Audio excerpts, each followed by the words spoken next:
Hey guys, welcome back to the Vanity Chair. It's Shaylee. I am so excited to talk to you guys today because I'm finally making a brush video. Since I have, let me just give you a frame of reference because I'm a little bit obsessed with brushes. Like, these are all my brushes that I keep on my vanity. So as you can see, it's completely like excessive, unnecessary. I just love brushes.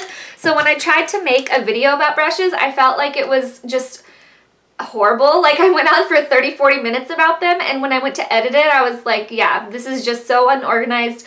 A lot of times people would come into Sephora or now into MAC and they wonder, like, how do you do this? How do you do that? Well, I can never do that. And it's so much about your tools. It's like not even funny. I feel like if someone stole my eye brushes and face brushes, I wouldn't know what to do with myself. I am here to tell you the most basic suggestions I have for you. Like, if you have no brushes, that is the only way I feel like I can make a video. Otherwise, it's going to be an hour long. So first off, as far as brands, I feel like there's a lot of different opinions about which brands you should buy, which brands are great, which brands aren't worth your money, and I've tried quite a few brands. I wouldn't say that I've tried like everything by any means. I own a ton of Sonia Kashuk, which is from Target. I own a ton of Sigma. I own a ton of MAC, Real Techniques, Too Faced, what else? Sephora brushes. I used to own the Kirkland ones from Costco when I was younger. Those were my first brushes. There might be a few other brands in there. Oh, Makeup Geek. So I do, sorry if I'm looking over here and looking at all my brushes, but anyways, I feel like I've tried a bunch and I don't really feel like I completely like ever hate brands. Sometimes people ask me like, why are some brushes so expensive? Are they like way better than the cheaper ones? Do the cheaper ones suck? Are they horrible? No, I feel like there's great brushes at the drugstore and I feel like there's great high-end brushes and I feel like there's bad brushes at both of those places too. So the reason that they can charge you more is if it's like a name brand, if it's handmade, if it's great materials they're using, more expensive materials, they obviously have to charge you more for that. And then if it's a little bit lower price, it's maybe because it's at a drugstore or something like that. You're buying it in bulk, it's machine made. So there's different reasons, you know, I don't know them all. Like, obviously we see that all over in different, you know, not just in cosmetics. If it's like a name brand, it's more expensive. So the first brush I think everyone needs that's doing eye makeup is a tapered blending brush. This is my favorite one. It's by Sigma. It's an E40. It's just a really big, long, fluffy brush. So what you do with this is you go in and you apply any shades right in here with this and go in circles, and that's what gives it, like, I'll show you guys, that's what gives it this like blended out look. So that's how you get your makeup to blend out instead of just abruptly stopping. So I think every woman, man, whoever is doing makeup needs this brush. Not this particular one, but a tapered blending brush. Second brush you need is just a regular blending brush. So the difference is it's shorter than that first one we talked about, okay? So the second one, like I said, is a blending brush. This is one that you would use to apply color deeper in the crease area, or if you want to do like an outer V shade, that's what I would use this brush for. You could also use it to buff out color underneath the lash line if you want it like really, you know, blown out and smoky looking, or like, you know, like I'll even do it with like purples and stuff like that. If I want it really like low down and I don't want it defined up by the lash line, I'll smoke it out with this. So blending brush number 2. Okay, the third brush I think everyone needs to do their eye makeup is a shader brush. This is a brush that you're going to use to apply color all over the lid.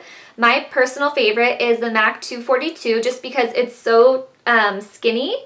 Like, if you want to see in comparison another shader brush, let's see. So this is another shader brush by MAC. You can get all different shapes and sizes. They make big ones, like bigger ones too. But see how that's skinny? That's why I like it the best, because you get less fallout with a skinnier brush, because it's almost like your finger. It just packs like color and pigment on your lid. So this one is my favorite shader brush, just me personally. This is the one I would buy. They do make cheaper versions of this. Like I said, all these brands have these brushes. So yes, shader brush. Okay, the next thing I think you're gonna need to do your eye makeup is a pencil brush. Something like this is just nice and small, so you can get in there and do like an inner corner highlight. You can highlight under your brow. You can, I use it a lot underneath the lower lash line.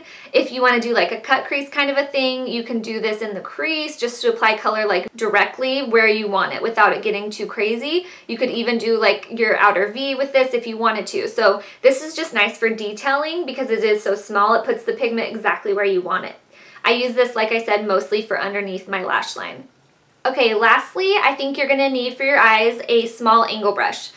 This is an E65. MAC makes one, Sonia Keshik makes one, everyone makes one. This is just my favorite angle brush that I own, is by Sigma. So this one I use for my eyeliner. That's how I get my winged eyeliner look. That's what I use this for every single day. I also use a different angled brush for my eyebrows, but if you are just starting out, obviously you can just kind of swirl this one in some brush cleaner and use it for your eyebrows next. If you're using a powder or a gel for your eyebrows and you need an angle brush, that's what I would use for my eyebrows, is an angled brush. So I think this could double. Like I said, it's very versatile. You could use it for your eyeliner, you could use it for your eyebrows. I feel like this is essential for eyeliner if you're not using like a stick or a liquid. So for foundation, everyone needs a good foundation brush. My favorite are the kinds of brushes that look like this. I like these better than like the traditional foundation brushes that look like a painting brush, just because I still use this. Obviously it's dirty. I think that this brush is good. I would still totally use this, but if I had no brush, I would buy this one before I buy this type, just because I feel like this has less room for error. I feel like you can stipple if you want more liquid foundation on like a certain spot of your face. You can stipple, you can buff, you can actually, like, if you want to do the motion you would do with this, you can also wipe. I just feel like this one leaves less streaks, so it's more foolproof. And unfortunately, this is my favorite one. It's called the Buffing Brush by Real Techniques, and unfortunately they don't sell this separate. It comes in like a little kit with a few other brushes, but the other brushes are good. I use them all the time, so they sell these at Kohl's now. But my point is, I like ones more like this, that are like, you know, more of like that kind of a shape rather than the traditional painting brush for foundation. So the next thing you're gonna need is a good concealer brush. If you are concealing just under the eyes, my favorite concealer brush, we all probably know about this if you guys watch Jaclyn Hill. Who doesn't? You're living under a rock if you don't. So it's a tapered kabuki F86 from Sigma. This is also my favorite brush for concealing underneath the eyes, just because it's so big that when you put your concealer down, you like do this for a minute and it's already all blended out and perfect, and this brush will like absorb any of the concealer that would be too much on the face. I just feel like it's perfect. It's foolproof. Everyone can do their makeup beautiful with this concealer brush. You could, if you wanted, to use this for foundation. Now, if you're concealing blemishes, you would need one that was smaller, obviously. This one is the Real Techniques one that came with my foundation brush I really like. It came in that little kit. So something like that. Like I said, all these brands have these kinds of things. Like this is a Sonia Keshik one. They also make ones that are more rounded like this. This is a Sephora one, so you can like buff around a blemish or something. And if you do use it for blemishes, like I said, the smaller one, you could also use that under the eyes, so you don't need this one. So this is totally, I couldn't decide which one to talk about just because it is very much a preference. Whether you're using your concealer brush for under the eye or blemishes, it makes a big difference. So these are my two kinds of brushes I like for concealer.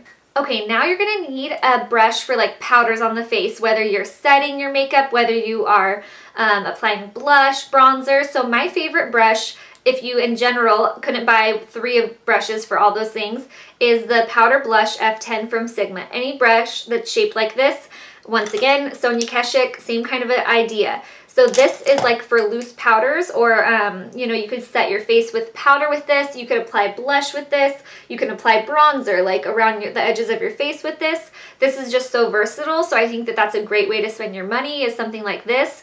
If you are wanting very heavy, like if you're using a powder foundation and you want a heavier coverage, something like this wouldn't be ideal. You would want more of like a kabuki brush. So that's another great powder brush. But I'm just thinking that this one would be great if you don't have anything to start with. So it's just very, very versatile. So it'll get you the most for your money. You know what I mean? Alright, and lastly is a lip brush. Not a lot of people use lip brushes. I use them for doing makeup on other people, but I just wanted to mention it in case you're like a huge lipstick person who wants a lip brush. I just recently got this one from Sephora. I used it obviously the whole year that I worked there, but I recently bought it for myself because I really like it. It's really small, so it's really nice to get into like the corners of the lips. This is called the Pro Lip Brush number 81. So this is a great lip brush. Sometimes I'll use, even like you can see this has lipstick on it. This is a concealer brush from Sigma that's like that same kind of a shape. It's flat, so I use that for lips sometimes too. But yes, I just wanted to mention it because I like how this one's smaller and it's nice to fit to everyone's, you know, the corners of your lips. So hopefully I helped you guys out. That is my personal opinion about what the best brushes to start out with.